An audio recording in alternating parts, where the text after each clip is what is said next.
Rick avait une affinité pour les longs voyages. La route ouverte a un attrait particulier, un royaume où des destinations inexplorées attendent d'être découvertes. Aujourd'hui, il se retrouve seul avec son compagnon de voyage habituel, un ancien collègue, handicapé par une maladie fréquente. Ce revirement de situation contrecarre une fois de plus leur plan. Cependant, Rick ne regrette pas la camaraderie à laquelle il s'était habitué.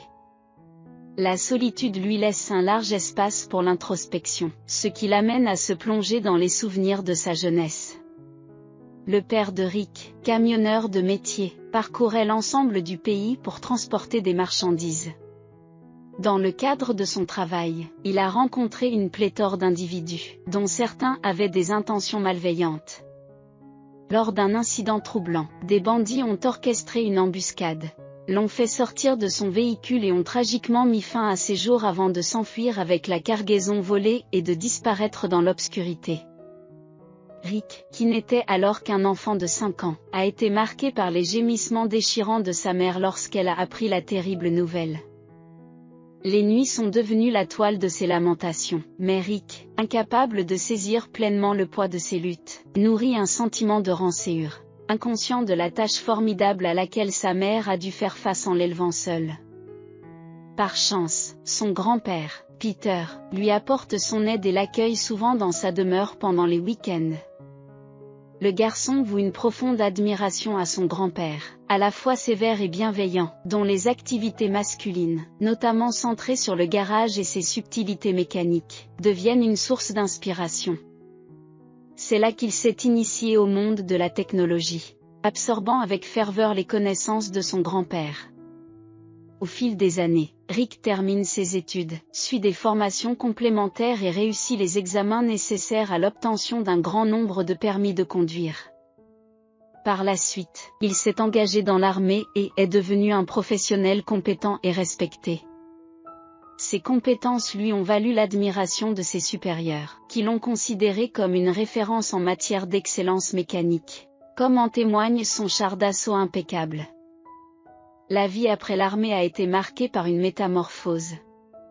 Rick est redevenu un homme robuste et costaud, bien loin du visage que sa mère avait connu. Hélas, son apparence jadis éclatante a cédé aux ravages du temps, une transformation qu'il observe le cœur lourd. Un intermède fugace de gaieté s'ensuivit dans la vie civile, poussé par son fervent désir de soulager les perpétuelles angoisses fiscales de sa mère.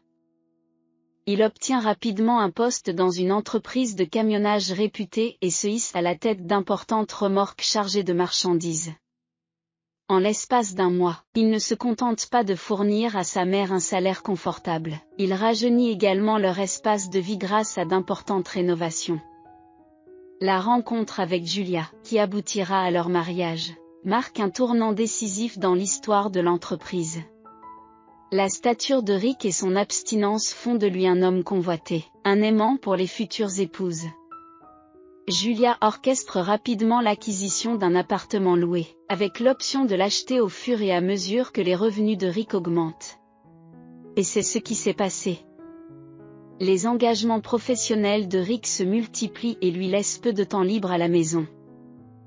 Les avertissements de son partenaire concernant les risques d'une dévotion aussi acharnée ont servi de signe avant-coureur, une prophétie qui n'a pas tardé à se réaliser. En rentrant chez lui un jour fatidique, il fut accueilli par le tableau décourageant de sa femme enlacée dans les bras d'un autre homme. Leur séparation, bien qu'exempte de tumulte, portait en elle la cadence d'une symphonie qui s'achève. Le pèlerinage de Rick l'a ramené dans les bras de sa mère. Un sanctuaire de réconfort. Nullement troublée par la dissolution de son mariage, elle présume que son affection pour Julia a été, au mieux, tiède. À son insu, Rick garde en lui les blessures brûlantes infligées par la trahison, aspirant à la contrition de Julia et à une résurgence de la tranquillité. Hélas, le destin n'a pas été le même pour Julia, qui s'est engagée dans une trajectoire qui l'a conduite à une union prospère avec un riche magnate. Bien qu'assailli par le chagrin, Rick persévère, conduisant son camion sur des autoroutes sans fin. Les week-ends se métamorphosent en poches de répit, au cours desquels il se ressource et donne un coup de main aux tâches ménagères de sa mère. Ce jour-là, il envisage un retour à la maison, où un délicieux repas l'attend. Le soleil projette des ombres allongées sur son chemin, la route succombant peu à peu au linceul du crépuscule. Cependant, un spectacle particulier vint troubler sa rêverie. Une silhouette solitaire, enveloppée de noir, se tenait sur le bord de la route, comme une balise de vulnérabilité. Rick freina instinctivement, une compulsion bienveillante le poussant à aider le voyageur. Le voile de la nuit était imminent, et il était inconcevable de laisser quelqu'un en plan. La femme, drapée dans une tenue de nonne, accepta son offre de réconfort à l'intérieur de la cabane. Se croisant avec une grâce toute particulière, elle lui offrit sa gratitude. Un échange qui catalysa la perception par Rick de sa beauté éthérée. Des yeux d'émeraude, grands et luminescents, le fixaient sous le voile d'obsidienne, rappelant les princesses des sagas folkloriques. La gratitude émane de Rick lorsqu'il explique sa halte impulsive. L'étrangère partagea ses craintes, non pas à l'égard des loups qui parcouraient autrefois ces terres, mais à l'égard des prédateurs humains qui rôdaient désormais. L'échange se fait rapidement, l'inquiétude initiale cédant la place à un discours franc.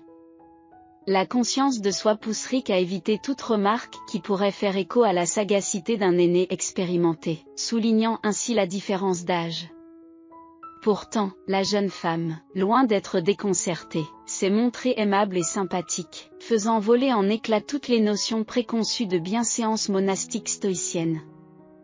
Identifiée comme Maria, la compagnie de cette femme apporte un répit à la monotonie.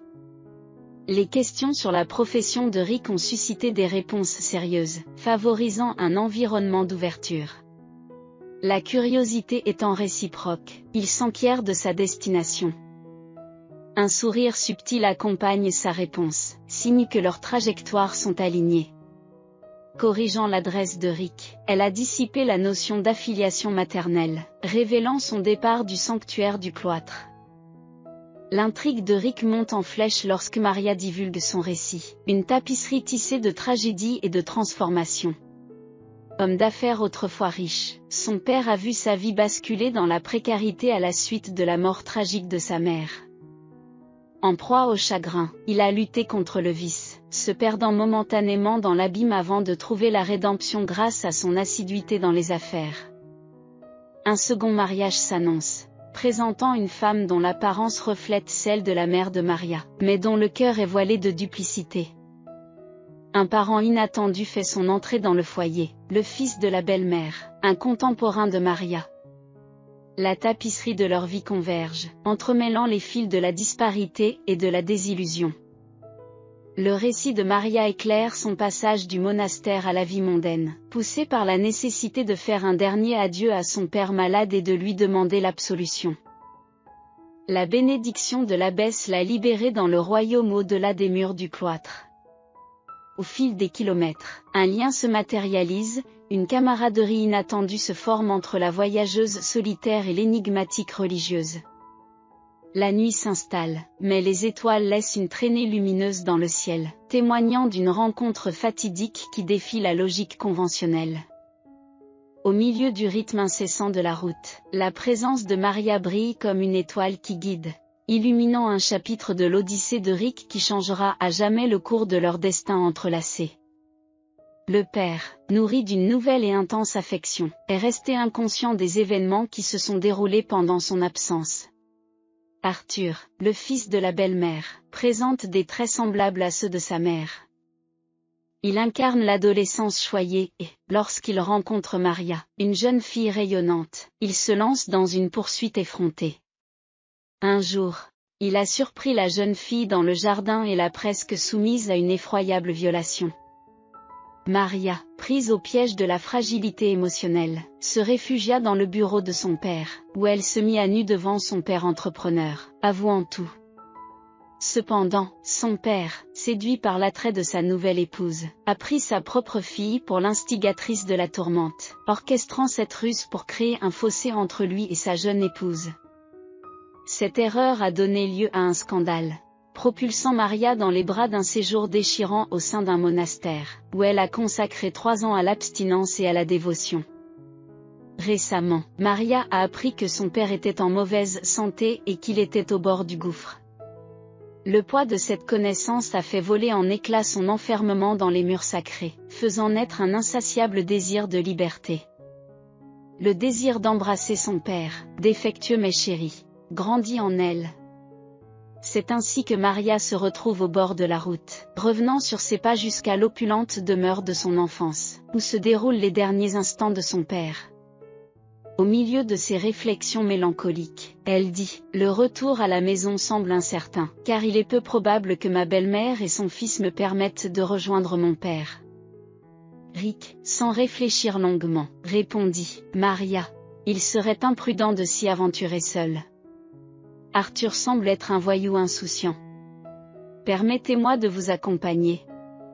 Mais avant cela, nous devrions nous rendre dans un magasin pour nous procurer des vêtements appropriés. Sans vous promettre le luxe, vous n'aurez pas l'air d'un pauvre. » Dans la ville, Rick déchargea sa cargaison, quittant temporairement le camion pour attendre Maria au magasin. Lorsqu'elle apparaît, vêtue d'une robe délicate et éthérée, Rick a une révélation. Il éprouve pour elle une affection inébranlable, éternelle et résolue. Ils prirent un taxi et se dirigèrent vers la somptueuse demeure de 3 étages. Les portes s'ouvrent sur l'ordre d'un garde qui reconnaît l'ancienne maîtresse de la demeure. Montant le grand escalier de marbre, Maria et Rick se dirigent vers la chambre de l'homme d'affaires. À la vue de son père affaibli, Maria se précipite, le prend dans ses bras et laisse échapper son chagrin en pleurant. Son père, ravagé par la maladie, regarde sa fille avec des yeux pleins de remords. « Pardonne-moi, ma fille. Je suis l'artisan de ta souffrance. » D'un geste, Maria présente Rick en affirmant « Père, rencontre-le. Il incarne une grande bonté. » Tendant une main flétrie, le vieil homme s'adresse à Rick « Je suis Maxwell Johnson.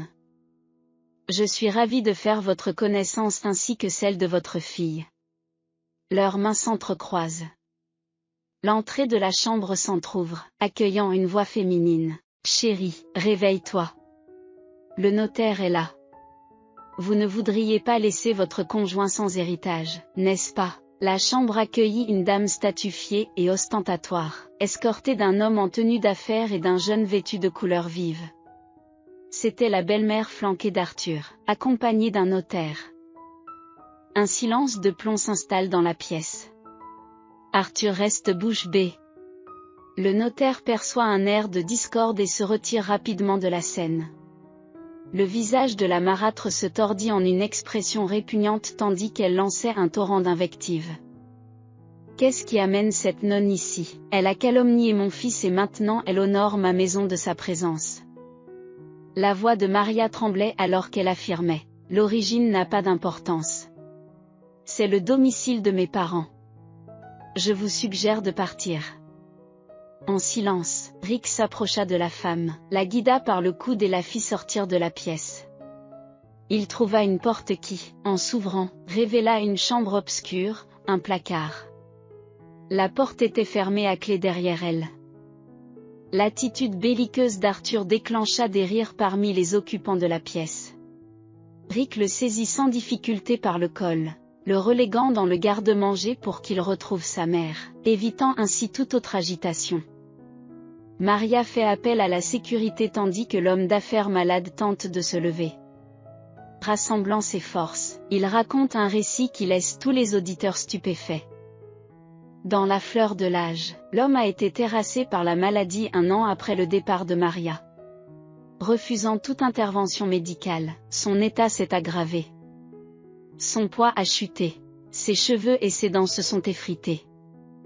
Son épouse et son beau-fils envisagent l'inévitable, ce qui les pousse insidieusement à rédiger un nouveau testament leur léguant leur fortune et leurs biens. L'arrivée de Maria et Rick a contrecarré leur projet. La légalité leur échappe. Maxwell Johnson a pleuré et s'est repenti. Ils n'hériteront pas de mon héritage. Ma fille ne sera pas réduite à l'état de mendiante. Rick, après avoir absorbé le récit, fronce les sourcils. L'inquiétude le ronge, se manifestant bientôt sous la forme d'un horrible soupçon. Maxwell Johnson, appelait l'aide médicale et les autorités. Un examen s'impose. Les forces de l'ordre ne tardèrent pas à arriver.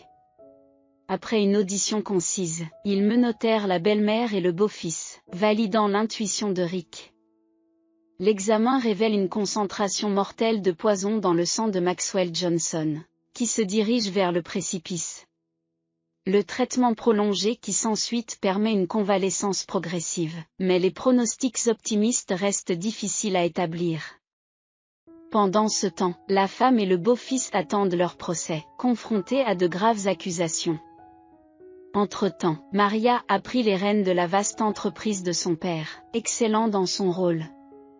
Son lien avec Rick s'est transformé en un partenariat dévoué.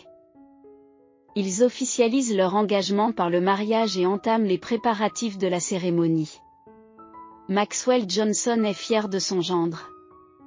Des invitations nationales annoncent la célébration imminente, alors que Maxwell prend une retraite bien méritée, perpétuant son rôle de conseiller de confiance de sa fille. Le séjour de Maria au monastère reste une influence durable. Elle fait clandestinement des dons généreux pour la restauration du temple dans ses murs sacrés.